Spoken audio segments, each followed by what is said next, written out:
Leo rising. So this is part 2 of your Saturn transiting Aries placement or sector of your 9th house. So Saturn has been transiting your 8th house in Pisces for the past 2-3 years. So there may have been kind of restructuring, lessons, restrictions, burdens when it comes to joint finances, your debts, your inheritances, your in-laws, or anyone associated through your partner in some way, shape, or form. It doesn't have to be a romantic partner, but usually some kind of dominant one-on-one partner that you are somehow bonded to in some way. It could be a parent or a child, like that. So now Saturn is transiting your 9th house of belief systems. I think of core belief systems. Normally 9th house people think of actual religion, philosophy, politics, religion, things like that, even publishing. It can also be your core belief systems, like your programming from childhood, because that is kind of what you go off and how you kind of navigate the world.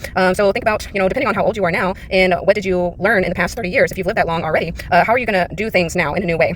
What are your belief systems going to, how are you going to approach this in a new 30-year cycle? Because when you reach, that 30, 60, 90-year mark, Saturn is going to start, showing you the lessons that you didn't learn, and that's not very fun. So 9th house energy is like with Aries, maybe trying to teach you how to kind of think a little bit slowly before you say something, believe something, do something, or like instinctively react, So you hear something or you assume something and you might take it personally and react, and try to hold back because you might not actually have all of the information that kind of, encompasses, whatever you're about to do, which, you might embarrass yourself later, or you might be right and you may have to speak your truth, be courageous, independent, brave. It's like a warrior. That's what Aries is. It's like sometimes you have to be brave and speak your truth and not withhold, what, might hurt you, to be strong or anything. It's just a very Aries warrior-like thing. Being vulnerable and saying things in a mature way is actually a very strong thing to do because that